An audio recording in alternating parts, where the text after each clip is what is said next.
Hello बच्चों, अब साल का वो समय आ चुका है जहां आपको सभी को साबित करना है। जो लोग आप पर हंसते थे या जो लोगों को यकीन नहीं है कि आप क्लास 10 के एग्जामिनेशन में एक अच्छा परसेंटेज ला सकते हैं, क्योंकि हम बहुत ही करीब है बोर्ड एग्जाम के। लगभग 90 दिन, लगभग हमारे पास 90 दिन बचे हैं हमारे बोर्ड एग्जाम्स के लिए।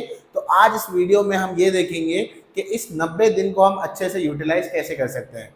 तो बच्चों, मेरा नाम नासिर शेख है। मैं पिछले 12 साल से क्लास 10 के बच्चों को पढ़ा रहा हूँ। हमने कई सारे अच्छे रिजल्ट्स प्रोड्यूस किए हैं। इस चैनल पर आपको कई सारी टिप्स एंड ट्रिक्स मिल जाएगी।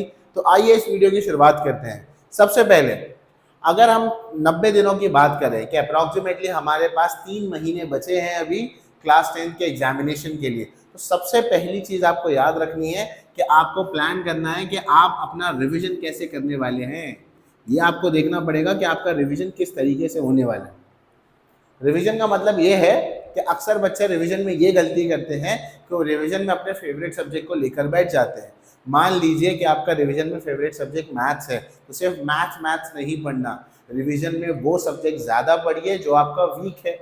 मान लीजिए कि आपका वीक सब्जेक्ट जो है वो ज्योग्राफी है, तो आप ज्योग्राफी को उठाएंगे और ज्योग्राफी को ज़्यादा पढ़ेंगे, और जो आपका स्ट्रॉन्ग सब्जेक्ट है उसको कम टाइम देंगे या सबको इक्वल टाइम देंगे। ये पहली बात हो गई।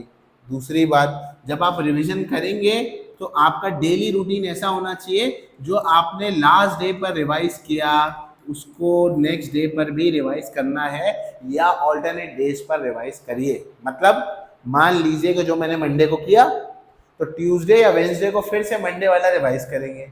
अगर मैं जो फ्राइडे को पढ़ रहा हूँ तो मंडे और वेंसडे वाला मैं फ्राइडे को भी पढ़ूंगा। तो हर 1 या 2 दिन के गैप पर पीछे वाला रिवाइज करना ज़रूरी है।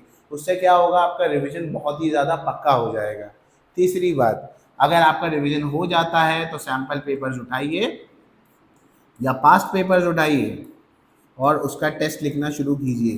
खासकर लैंग्वेजेस में PYQs, मतलब पास्ट ईयर क्वेश्चंस की बात कर रहा हूँ, लैंग्वेजेस में बोल रहा हूँ। लैंग्वेजेस के अंदर सैम्पल पेपर्स, बाकी के लिए ज़्यादातर PYQs। इसको उठाकर ज़रूर शुरू कीजिए। ये करना आपके लिए बहुत बहुत ज़्यादा इम्पोर्टेंट है।